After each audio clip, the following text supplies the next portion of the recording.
this is for runners and people with potential knee issues and hamstring attachment issues. So I used to be an international runner. I did 3,000 meters on track a long time ago, back in 2000. How do we activate the glutes and the hamstrings to get them re-going and strengthened? So you're going to lie down in a bridge, excuse me, and you're going to put your feet as close as possible to your bottom, so it'll be around underneath your knees. You're going to tuck your hips to the floor. We don't want this movement. Belly button to spine. And from here, your legs are about hip width apart. Don't let your knees go in or out. You're going to just push up and you're going to hold. You may start with 10 seconds and feel this wobble, and over time, you can get higher. You could also hold on to your heels. And you could hold up to a minute, 3 times 1 minute. Eventually that's going to be strong enough to do, but you're going to work on that. From there, you're going to work on single leg. So you're going to have one leg in the air. Make sure the knee doesn't go in and out in the bottom one, and push all the way up. Now when you're holding here, don't drop down like this. You need to keep that nice horizontal line. Might be good to keep your knees even to make sure that you can practice that. Squeeze your legs in together and holding here, trying for 30 seconds each side. So once you've done 30 seconds one side, then you do 30 seconds the other side. And you do 2 sets of that. After that, this is a glute activation exercise. You're going to put your weight in your heels so your toes can wiggle around. You're going to push your belly button to the floor, to the spine, ribs to the hips. And then you're going to squeeze up your glutes until the belly button's lifted off the ground. And then you're going to hold here. And after 1 minute, you're really going to feel a burn and activation through here. Really pushing through your heels, holding here. And then after that minute, you're going to do 30 seconds each side where you lift up the foot and then the toe.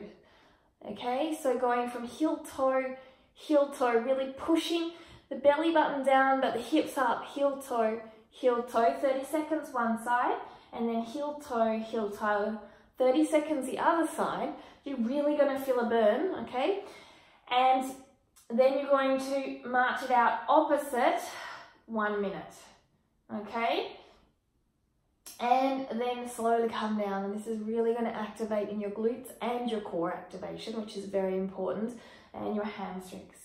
Now finally, for a little hamstring curl play, so a little bit of movement within it, you're going to grab a slider or your socks, you're going to put your heels on it, and you're going to lift up.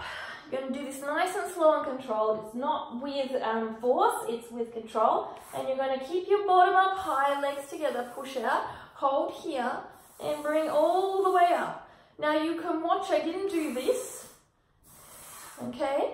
I kept up nice and high here, pushing out, holding up here, and coming back.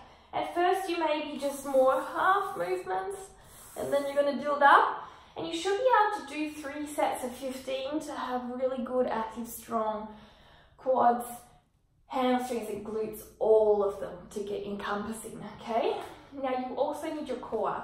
Once you've got to 3 sets of 15, you have about a minute recovery between. You're going to work on single leg to see where you may be discrepancies between strength and flexibility, and work on unifying that as best as possible, because that's also can cause an issue. So 1 leg up, 1 leg down on the heel, slowly out and slowly in, keeping that up, slowly out and slowly in.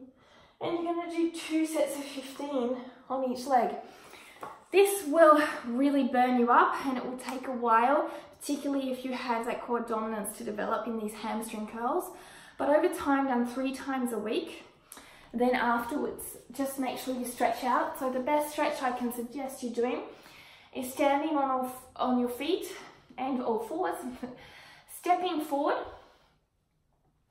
lifting up onto your tiptoe, leaning forward and folding down straight back to not rounding down. If your legs can't go straight, either grab blocks with a straight back or bend your knees just a little bit.